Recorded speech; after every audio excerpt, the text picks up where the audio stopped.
Here's a chance to give some props to my theme music from the guys from Love in Reverse. Thank you so much. Michael Ferrantino is a genius, and I thank him for the song Bella Baby that we used in the intro to the A Game. It's like, oh, great start. I've knocked the book over. Am I good or what?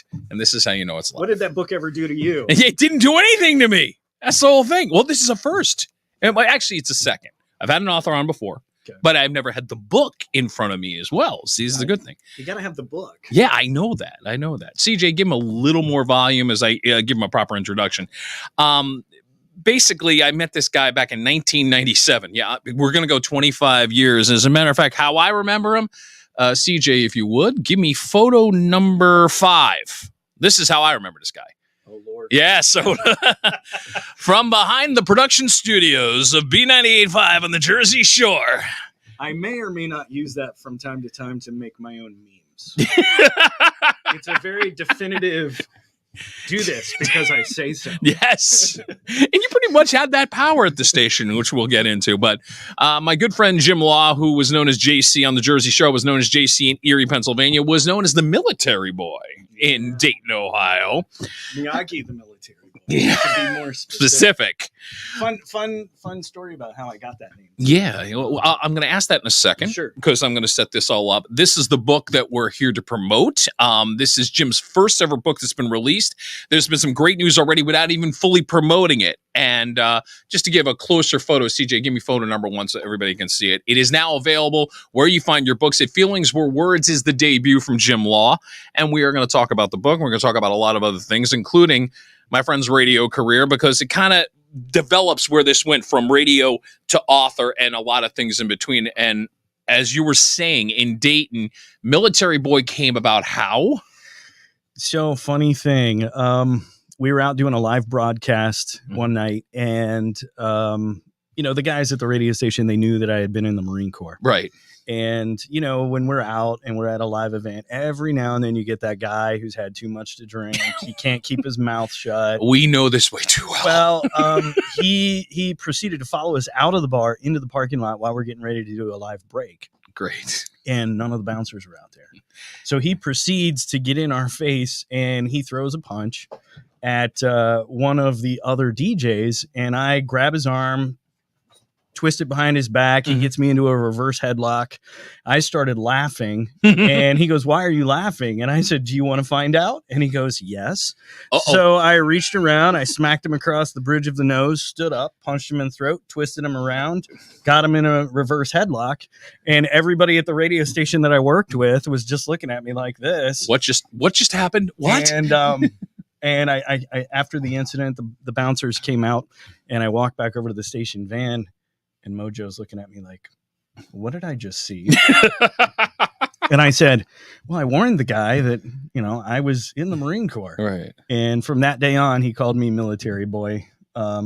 And that just kind of stuck. It was how they referred to me on air after that day. Yeah, you developed a pretty good following when you were in Dayton, but then you wound up here on the Jersey Shore because it was definitely the next step in your journey, and that was the hope as you came out here.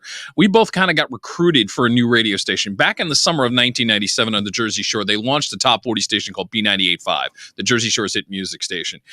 Jim was part of that first crew. I came in literally, I think, 3 weeks after the station launched. It was called in to be like, we need some weekend help and we need somebody to fill in. So I'm like, there I am. And then we meet. Right. And the rest is sort of 25 years of friendship and history, to say the least. And I know this man way too well, which brings me to my next point.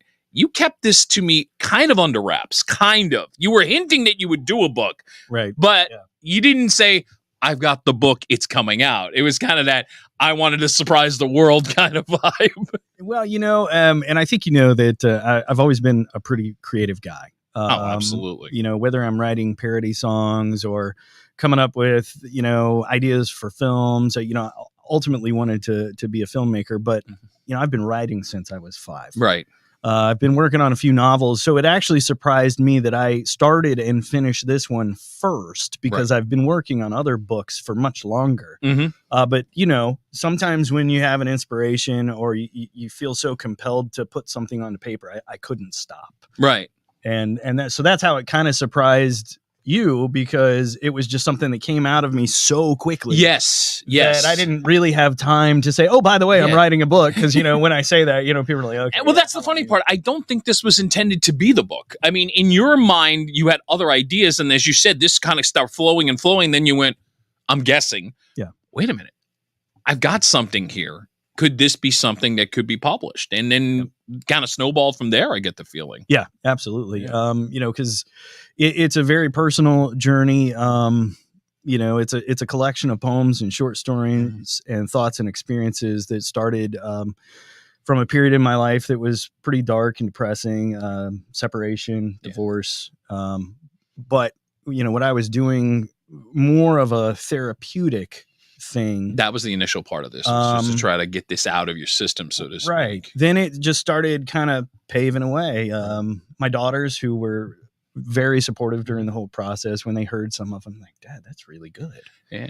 And what was that like to have them look at this? Because I mean, this is really getting in deep. I mean, I'm sure your daughters were probably sitting there going, Dad, we really didn't realize this. Yeah. My oldest daughter, I had a very, very candid conversation with her right after she got her copy of the book. Right. And she read it cover to cover.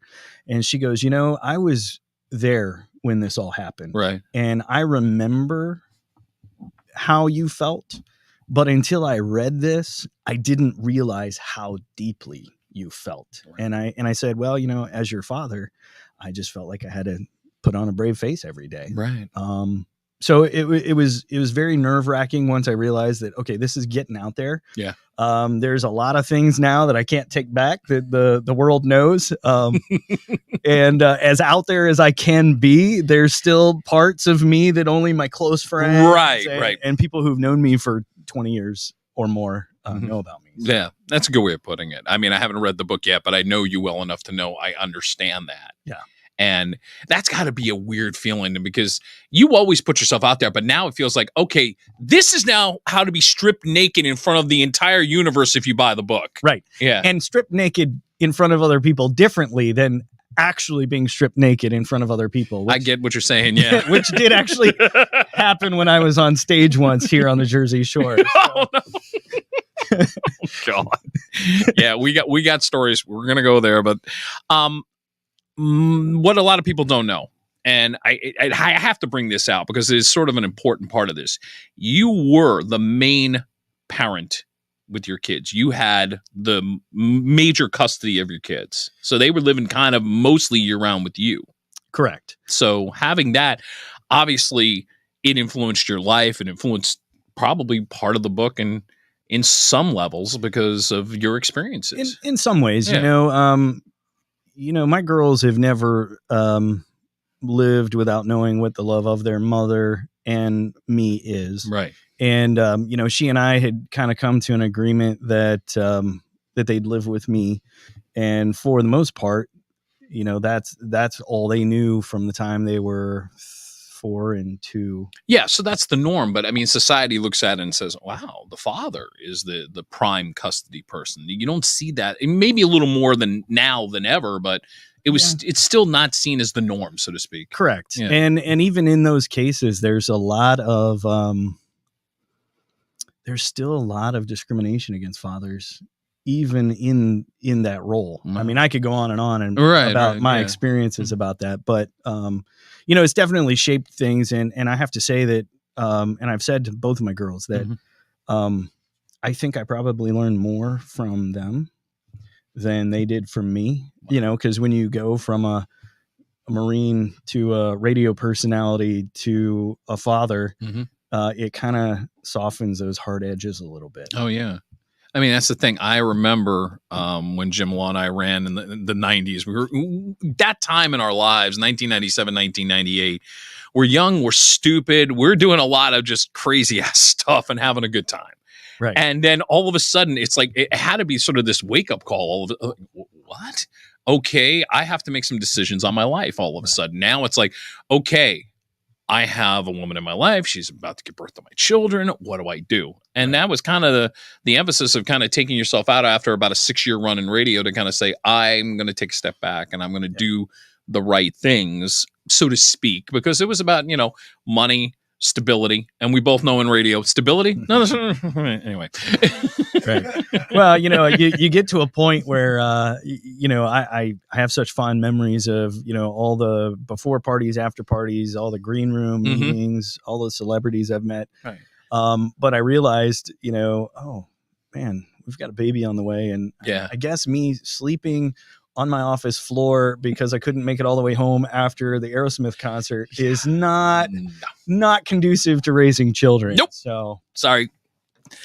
No, but I'm sure your kids know. Like, I'll give an example. CJ, give me photo number 4. Now, you were at Star 104 in Erie at this point. Okay. There's the band I-5. I remember those girls. Yep.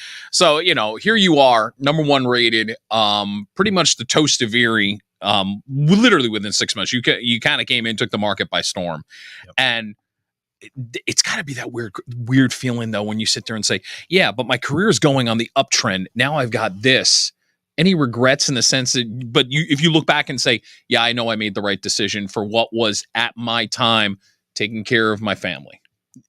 I think a lot of people are faced with hard choices in their life. And one of the philosophies I've always tried to live by is when faced with 2 bad choices, choose the best one that gets you to your next good choice. So when you use the word regret, I don't use the word regret about that decision.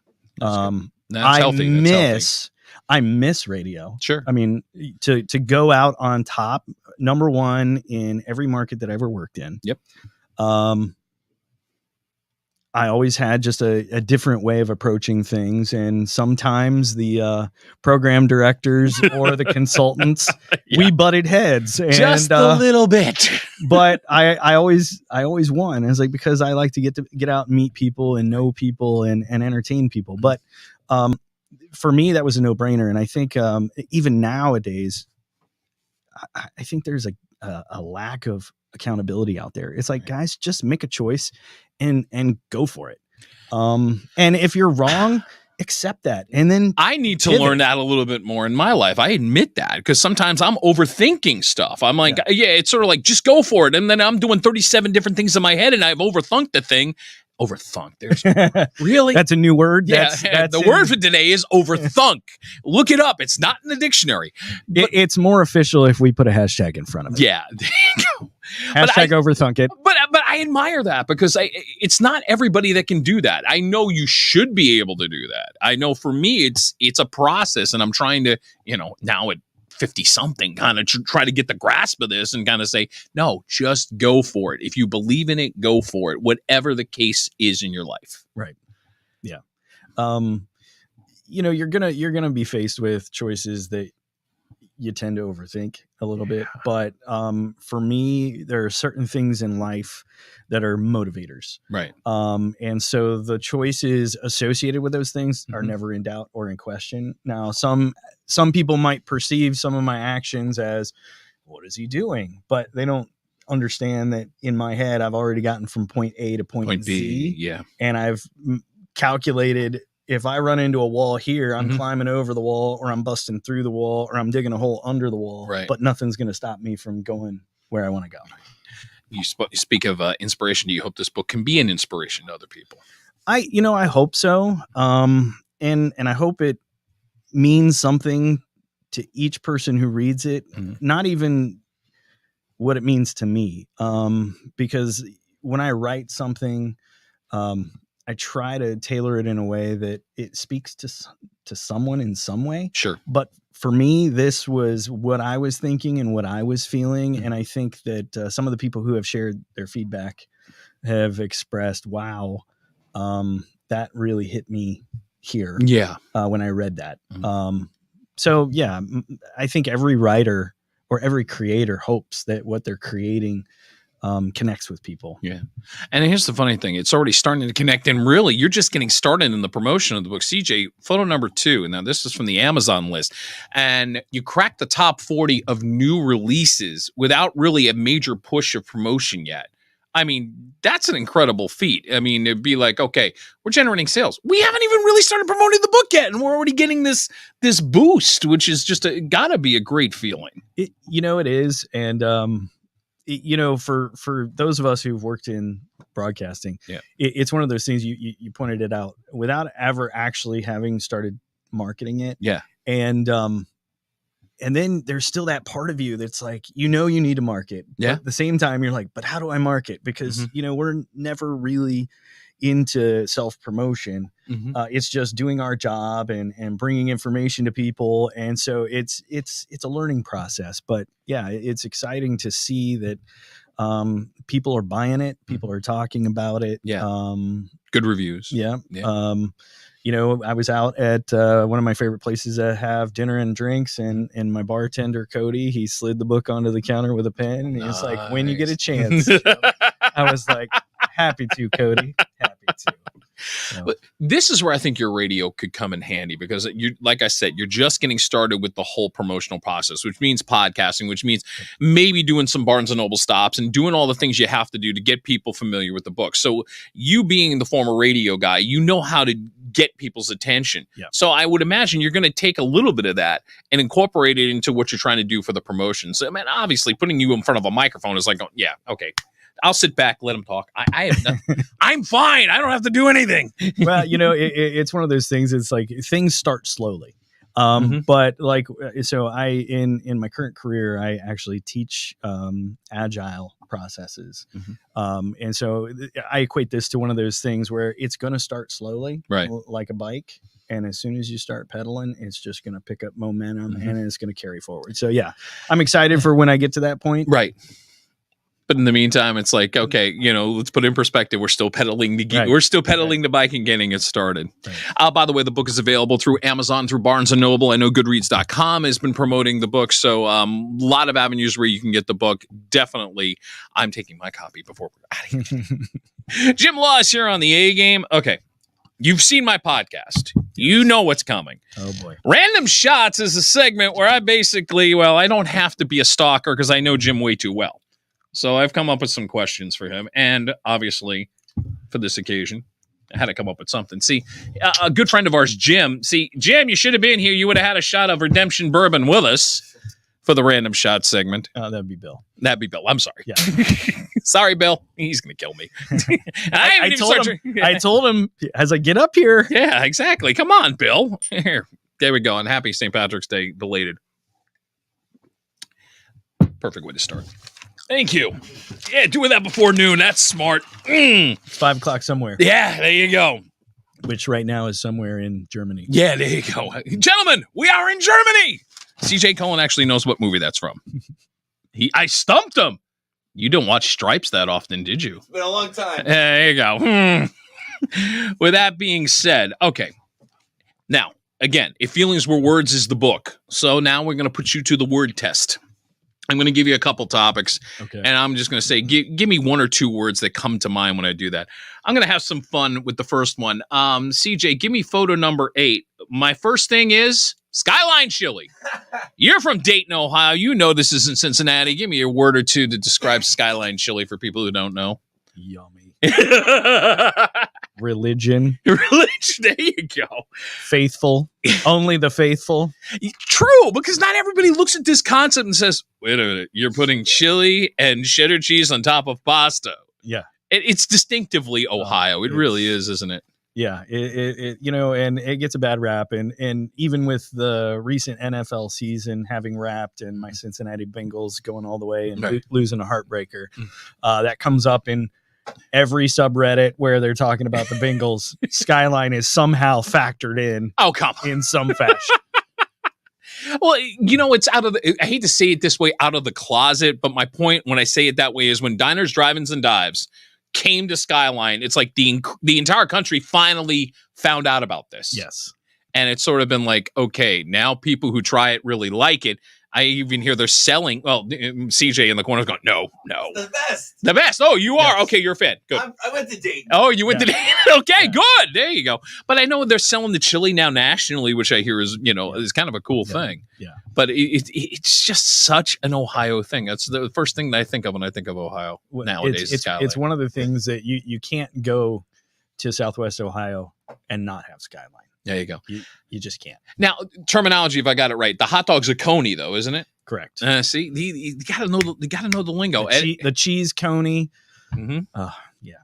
See, now this reminds me when we first met, because you didn't call soda when you came here. It's pop. It's pop. And that's right. We were all looking at him like, oh, what is he talking about? Pop? What? And what's funny was I drove cross country last year, and when I got all the way to California, I just happened to walk into a gas station to buy some water, and I glance up, and on the wall, right above the machine or the refrigerator, it said pop. And it said, we have arrived. Everyone understands that it is now pop. And, I like to joke with people. So, regionally, having both been in the military and in broadcasting, we get to go to different parts of the country and listen. It's one of my favorite things is listening to how people speak. Yes. Right. Mm-hmm. And so there are nuances like soda, pop. Just the way they did how people pronounce water. I mean, Right. That's another thing. Midwest, vehicle. Here, vehicle. Yeah. Midwest, route. Here, route. The one thing, and I got into an argument on the air once here. He wanted to pronounce radiator. And so I turned it into a bit on air, and I was like, okay, so you're listening to me on your radio, and a nuclear bomb leaves radiation, and you put water in your automobile in your what? And he goes, radiator. And I was like, nope, click. So well played, Mr. Bond. Well played. A little word association with Jim Law. Again, the book is called The Feelings of Words, now available. Since we mentioned one of them, photo number 3, in a word or two, give me a description of Houday. I mean, after the year they just had, my word would be surprising. I always say that it takes character to support a team like the Bengals. Love my Bengals. I only know one person is just as fanatic as you, and he's a good friend of mine, Jim Coleman, who I went to high school and college with. And Jimmy's from the Cincinnati area. As a matter of fact, he looks at Skyline Chili and the Bengals as religion, basically. It's that, important in his life. Yeah. I mean, that group of guys, I think they surprised a lot of us this year. And, me and my brother, we go back and forth about this, and it's really hard not to get your hopes up when your team goes as deep as they did this year, right? But to be as excited about a new young quarterback like Joe Burrow, Joe Cool, Joe Burr, we got so many nicknames for him, but I like to refer to him as Joe Burr and the Furious Five because that's cute. I like that. Yeah, because his 3 main wide receivers, his tight end, and his primary running back.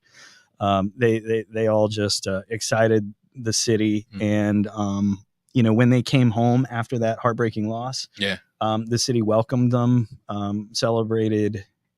It was just win or lose. It was something that I think the city of Cincinnati and the region has been waiting for a long time. So we have a lot of high hopes for them. Yeah, and I would say this as a Jets fan, when I saw the Jets beat them with the Jets backup quarterback, if you go back to that, you just sit there and go, "There's no way Cincinnati would have ever wound up in the Super Bowl," and yet they got hot at the right damn. It was like almost everything finally came together. Like they were working at it, and then boom. Well, and it's something that. From my personal opinion, I've always said that team always plays to the caliber of their opponent. So they did this past year. I agree with that. So whether they're a 2 14 team or they're currently undefeated, like 11-0, like they had done in 2015, I think it was. Yeah. They always play up to the caliber of a top team, and they tend to play down to the caliber of that lower team. Really does describe this season. It really does. It makes it frustrating. Yeah. And finally, you got off the schneid after all those years of losing playoff games. Oh my God! Yeah. And I feel bad for Andy Dalton. I feel bad for Marvin. The head coach, the former head coach Marvin Lewis. They poured their heart and soul into the town, and it's like they just never could get even one playoff win. So to have it happen like this has got to be even more like shocking, fantastic. You're going through all these emotions, and you're just sitting there going, and we were that close to winning the Super Bowl. Yeah, you're within 2 minutes of winning the Super Bowl. Well, there's a lot of really great players who have always played on that team, and they've had some talented rosters. And I'm going to say, I was heartbroken when they lost to the Rams, but I was also very happy for Andrew Whitworth, Big Whit, You know, Cincinnati Bengals drafted him out of LSU. Yes, it's true.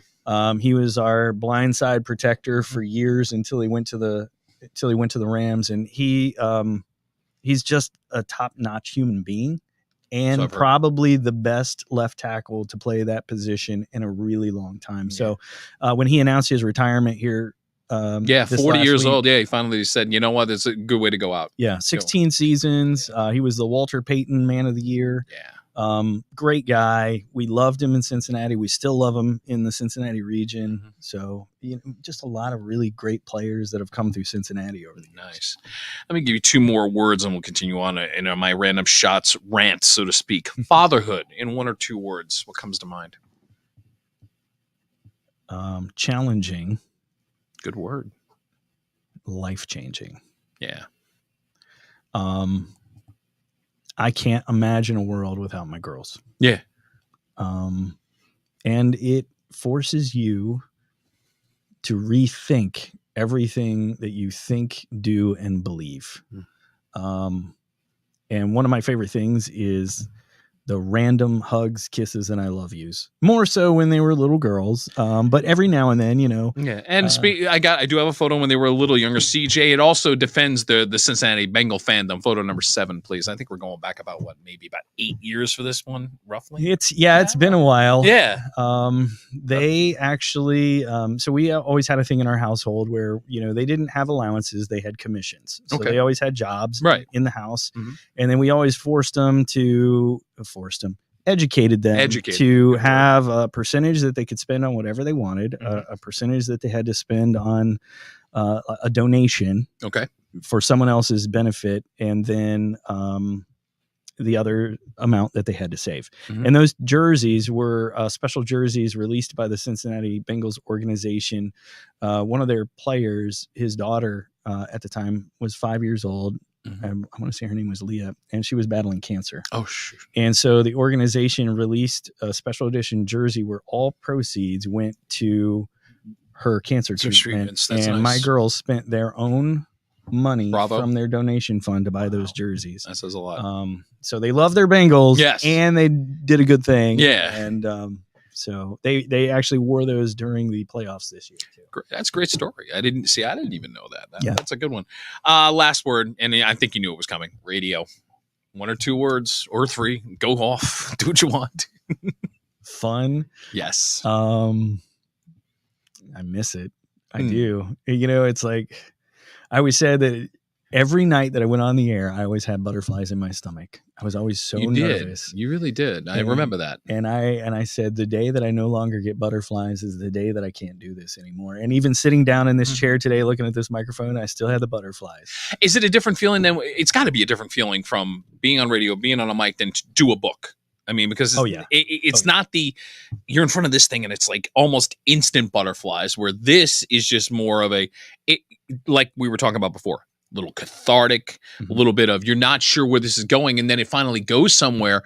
And it's not like butterflies, it's more of a sense of accomplishment, which you do get when you're behind the mic and do a 4 or 5 hour shift. Right. But it's the anticipation building up when you do radio, and you kind of like you're excited about doing it, and it's like, okay, don't screw this up. I'll be fine. No problem. I just got to talk for 15 seconds at a time, maybe 30, maybe a minute. Right. Make it count. Well, and you know this is like when you're planning your show. Yeah. I think any radio personality worth their salt, and I say this in retrospect because I hated planning my show in advance. But I had a couple of really I can attest to this, trust me. I had a couple of really good program directors that encouraged me to do it. And so I did, but in spite of them, I often never used it. But what I've learned in hindsight was it's never a bad thing to have a roadmap. But yeah, exactly. I mean, but you knew that even about me 25 years ago. You saw me go in the studio like, Rob, what are you doing? I'm like going, this is my roadmap. And you're like, what are you just couldn't grasp that I'm coming in for like one shift, but I've got my roadmap. Right. Yeah. But then you get a phone call. Yeah. Or a conversation. True. Or a bit idea in your head that causes you to ball up your plan, throw it off the desk, and your night is entirely different. And I was so good at winging it. This is true. And not everybody's good at that. No. I mean, I got to say, I'm more of the guy who likes to have the roadmap, and you were just more, you could be total instinct, total like going on the fly, and not everybody can do that. I know a lot of people in radio that are very good, but when it comes to the on the fly stuff, not so good. Yeah. And so the primary difference is that I say, while there is some planning in radio, particularly if I was doing like a parody song, which I could probably write a parody song in about a minute and a half. Mm-hmm. And there was one night where I was running back and forth from the studio to the production studio to produce a song that I aired. Luckily, the production studio wasn't far. Right, I remember that I ended up airing before I went off air that night. Right. And but with this, it's trial and error. You get it on paper, you revise it, you edit it, you think about it. And so if I had to associate those two things, I would say that radio relied more on some of my extroverted tendencies, and writing definitely leans into my natural introverted tendencies. I think that's what a lot of people don't realize, is that as much as we're extroverts, I think you, I, and a lot of the people we know it's surprising to some people when we say, no, we're more introverted. We really are. This brings us out. It really does. But in the genuine scheme of things, sometimes we just want to be alone in our own place and just kind of like, oh, we're in a corner, leave us alone, you know? And I mean, there were nights where I would get off the air and I was exhausted. Yeah, of course you have to be. If you're doing the job right, you should be exhausted. Right. But, as I had a former program director say to me once when he was listening to one of my air checks, and when a caller actually commented about, oh, yeah, it's kind of like the time that you did this, and this. And he paused and he goes, that's somebody that listens to your show every night because she can recall everything that you've ever done on air. It's true. It's very, very true. I'm going to stick to the radio thing on random shots. And it's funny because I was thinking about this. And during the time of the 90s, there were some atrocious songs that we had to play. Worst song in your entire radio career you ever had to play. Hands down, Barbie Girl. See, I knew that was going to be the answer. I've been preaching this for literally 25 years. This is the worst song in the creation of music. Nothing against Aqua, but it's awful. A close second. Yeah. Because I did two separate radio bits. One on the Barbie Girl song. Yeah. The other one was on Bop by Hanson. That grew on me. I hate to say it. It did kind of grow on me. And I got a lot of respect for Hanson now because their music is actually really good now. Yeah. I mean, it was one of those things that they're talented musicians. Really are. Yes, very much so. But a lot of people don't realize that for those of us who work in that studio and you're hearing a song every hour and 20 minutes, there are some songs that make you question your life choices. And Barbie Girl and Bop were two of those for me. Especially Barbie Girl. See, I'm not alone on that ledge. And I've said it so many times. Craziest radio bit you ever pulled off? Oh, boy. I got one in mind. I got one in mind too, but I've got several. All right, but if you go for one, I'll tell the other one. How about that? As the book falls down. So, by the way, available right now. Yes. So I'm going to segue from the Barbie Girl answer into one bit because I have an idea of the one that you're going to talk about. Of course you do. I mean, come on, it's a hell of a story. I look forward to telling it. So, as I was so over the Barbie Girl song, right, that one night I prank called Mattel, claiming to be an irate father whose daughter collected Barbie dolls and was being teased at school that they were coming out with a dumb hooker Barbie and an optional dominated Ken. And these operators swore to me this wasn't happening. This is a rumor. This is an idol for all these little girls. It took everything in my power not to laugh while I'm trying to sound angry. Right, because you're cracking yourself up and you're like, no. If I'm going to pull off the bit, I gotta be serious. Right. So that's one of the bits, but I have an idea of the other one that you're going to talk about. I will explain this. Is that I remember getting a call out of nowhere. Jim is on the air. He was JC on B98.5. He's doing the night show. He calls me up probably about 5 minutes into the show. He's like, what are you doing? I'm like, I'm home. I'm just kind of relaxing. What's going on? He's like going, I'm going to do a bit on the air. I said, so? He's like going, I want to go on the air and say I'm pregnant. I said, I'll be there in 45 minutes. I literally dropped everything to get there. And suddenly I'm a part of the bit and literally opens the break and goes, hey, Rob, you're here. I was like, come in here for a second. And I go, And while we're doing this on the air, he goes, listen, I got a problem. I got to share this with you. I got to share it with a friend. I'm like, oh, yeah, well, what can I do for you? He's like, I think I'm pregnant. I'm going, what? Here's this guy going on the air saying, I think I'm pregnant. We basically did a mock, EPT. Yeah. We had the sound effects and everything. We have him peeing into the EPT, the whole bit. We have the sound effects.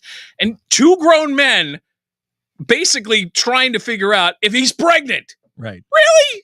Well, and it stemmed from another something that I said the night before, where I said that I think I signed off one night saying that I was up the previous night at 2 a.m. eating chocolate cake and barbecue chicken, and I think I'm pregnant. And then the next day I woke up and I was like, I feel like I want to take a pregnancy test and turn this into a bit. So I went to the local Walmart, I think it was, and I walked up to the pharmacist and I was like, sir, can you tell me which of these pregnancy tests is the most difficult to administer? And he looked at me and he goes, difficult? Yeah. I was like, yeah, I want something that I'm sure they're all kind of the same, but I want one that's hard to understand. And he's like, well, I can't really say for sure. So I just grabbed one. I called you and I was like, Rob, what are you doing tonight? Yeah. And he goes, I don't know why. And it's like, well, I'm going to take a pregnancy test live on the air. And he goes, I'll be there in 45 minutes. Yeah, it was not, I didn't even think twice. I knew the bit was going to be great. And I think about the bit now, and if you could have done it when you had social media, basically, I could see you recording the response of the person at the store kind of saying, what's the most effective pregnancy test? And just kind of like, and we show the stick and the result. I mean, yeah. Oh my God. Yeah. But it was theater of the mind and people bought it. People were buying it, which is great. Well, I mean, made for a funny bit. And, again, it was one of those things that I decided to wing. Yeah. But I also, in my head, this goes into, I completely chucked the plan for the night. Yeah. But I also knew that of all the people that I worked with at the time, I think you and I had kind of built a more close-knit relationship out of everybody that we worked with. No, I would agree with that. We were close, but we the two of us were definitely like inseparable. Right. And with your previous experience in the industry and my creativity in the industry, it was more of a who can appreciate what I'm trying to accomplish, even though I don't know how it's going to go yet. Right. So it came down to me kind of pre-recording the water into the toilet and looping. But it was also understanding I'm playing the straight. I'm basically setting you up. I had to play the straight man in that whole thing, like going, I can't believe this is happening. But that's what worked, because it was that you were the creative force. I knew what my role was, and then came 2 hours of phone calls later on, people calling like, you guys really didn't do that. Really. Well, and it's the setup too. It was all about the setup. It's tearing open the wrapper by the microphone and wrinkling the instructions and having two men read the instructions. That we actually did open the package and read the exact instructions. So that was a good selling point. By you getting the kit, people knew, oh my God, they're really doing this. They're not just, we're winging it, but we're not winging it is the best way of putting it. Right. Yeah. And then, the whole play-by-play as you go to a whisper while in the background, you hear the 1.5 minute long stream, and then we have to set it out, and then, oops, I got to go do my top 8 at 8 now. Yeah. So, the phones are ringing and ringing and ringing. And then, we're getting ready to deliver the results. And it's 5 minutes before the end of my shift. And I go immediately into my sign off. And then at like 3:00 in the morning, I get a phone call from the overnight guy. And he goes, JC, what the hell did you do tonight? Because poor Carlos, I remember. I've gotten thousands of phone calls asking what were the results of the pregnancy test. It's just one of those things where you sit there and go, you're not sure if it's going to pay off, but when they're getting phone calls on the overnight, and poor Carlos, who was our overnighter at that point, is just dealing with this for about 2 freaking hours. I mean, the poor guy. Yeah. So, the next night we said that the result was an asterisk, and it was apparent that I was abducted by aliens and impregnated. Right. So exactly. You're cracking CJ up behind so that's a good sign. I leave you one more random shot, and it's distinctively Jersey, because part of your life is Jersey. You come back to Jersey at least a couple of times a year. Yep. What's the thing that's most important to have when you're here? Is it the pizza or the pork roll? Yes. Right, there we go. I'm not surprised that it's both, but I mean, has anything come close to Jersey pizza out in Ohio? Because I just don't see pizza being. You know, my brother from another mother, Bill, and I, we fight about this often. I consider myself kind of a pizza connoisseur, and so the Dayton region actually has some pretty spectacular pizza. Okay. In Marion's and Casano's, which are the two oldest brands there. But I do enjoy a good Jersey style pizza. There you go. Hey, even that's just giving me like a little agita, which is a good thing. My friend, I will do this one more time. Photo number 1, CJ, so everybody understands what's going on here. If Feelings Were Words, the debut book from Jim Law, it is now available where you buy your books, whether it's Amazon, Barnes & Noble. Go to goodreads.com. Go to wherever you buy your books. You will find this. It is worth the money investment. This is my copy. I'm looking forward to. I don't read, so if I'm going to read this, forget about it. And this is like incredible that this has happened, because this I know was one of the things you've always wanted to do. And by the way, I'm going to read the preface. This is the best way to go out. What started as a bunch of therapeutic handwritten scribbles in a composition book turned into something more as time went on, spanning about 3 years from separation, subsequent divorce, grieving, dating, growing, and learning to love again. These pages document a journey of thoughts, feelings, and experiences. To love, to lose, and love again has reminded me how life truly is a beautiful adventure. Good words, man. Thank you. Thank you for doing this. Thank you for having me. Absolutely. Good luck. I look forward to seeing where this book goes. It's off to a great start. Now that you're starting to promote it, let's see some more things going on with it. So please, you're not going to be disappointed in this. I will let you know what I think of it once I read it, but I know it's going to be something because I know the guy. I know him. That should give you enough of approval to buy the book, I hope. Yes. Buy the book. Buy the book, damn it. That was the whole reason we did this. See? It's right here. It's right there for you. I'm Rob. I can pour this the A game. It's a wrap for this week. Hey, listen, if you like what you heard today, go to my YouTube channel, get signed up, and you can find I can't believe I'm saying this, other 72 episodes I've done in the last 2 years. Yes. Yeah, this is number 73. Season 3 of the A game is going on. Taking a week off, and then I will come back. We got a lot of great guests coming in April. I'll tell you more about that when you follow me on Facebook and on YouTube. Until then, thank you, bud. Thank you. We're out of here. We're going to enjoy your weekend. You take care of yourselves. Thanks.